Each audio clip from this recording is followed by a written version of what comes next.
demanda-t-il. Qui dites-vous que je suis? Pierre répondit, le Christ de Dieu. Jésus leur recommanda sévèrement de ne le dire à personne. Il ajouta qu'il fallait que le Fils de l'homme souffrit beaucoup, qu'il fût rejeté par les anciens, par les principaux sacrificateurs et par les scribes, qu'il fût mis à mort, et qu'il ressuscita le troisième jour. Puis il dit à tous, « Si quelqu'un veut venir après moi, qu'il renonce à lui-même, qu'il se charge chaque jour de sa croix, et qu'il me suive. Car celui qui voudra sauver sa vie la perdra, mais celui qui la perdra à cause de moi la sauvera. Et que servirait-il à un homme de gagner tout le monde s'il se détruisait ou se perdait lui-même? Car quiconque aura honte de moi et de mes paroles, le Fils de l'homme aura honte de lui quand il viendra dans sa gloire et dans celle du Père et des saints anges. Je vous le dis en vérité, quelques-uns de ceux qui sont ici ne mourront point qu'ils n'aient vu le royaume de Dieu. » Environ 8 jours après qu'il eut dit ces paroles, Jésus prit avec lui Pierre, Jean et Jacques, et il monta sur la montagne pour prier. Pendant qu'il priait, l'aspect de son visage changea, et son vêtement devint d'une éclatante blancheur.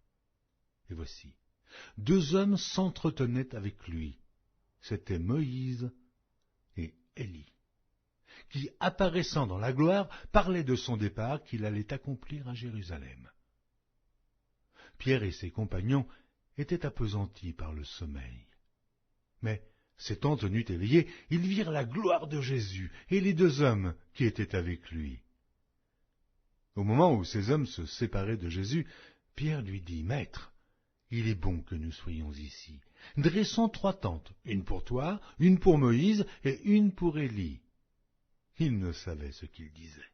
Comme il parlait ainsi, une nuée vint les couvrir, et les disciples furent saisis de frayeur en les voyant entrer dans la nuée. Et de la nuée sortit une voix qui dit, « Celui-ci est mon fils élu, écoutez-le. » Quand la voix se fit entendre, Jésus se trouva seul. Et les disciples gardèrent le silence, et ils ne racontèrent à personne en ce temps-là rien de ce qu'ils avaient vu.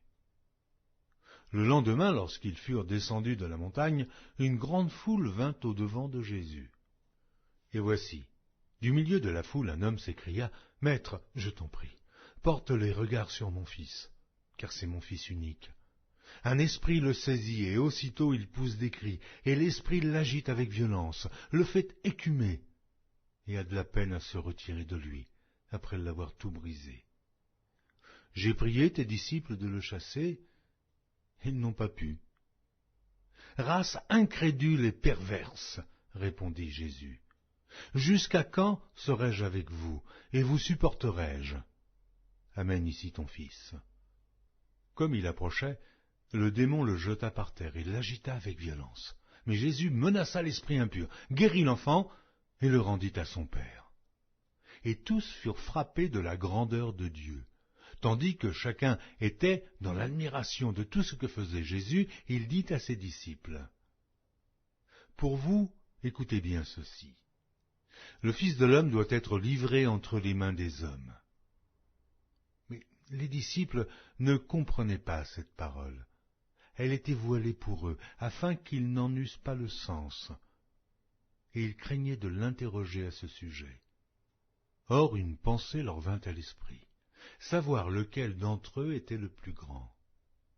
Jésus, voyant la pensée de leur cœur, prit un petit enfant, le plaça près de lui et leur dit, « Quiconque reçoit en mon nom ce petit enfant me reçoit moi-même, et quiconque me reçoit celui qui m'a envoyé, car celui qui est le plus petit parmi vous tous, c'est celui-là qui est grand. » Jean prit la parole et dit, « Maître, nous avons vu un homme qui chasse des démons en ton nom, et nous l'en avons empêché, parce qu'il ne nous suit pas. » « Ne l'en empêchez pas, lui répondit Jésus, car qui n'est pas contre vous est pour vous.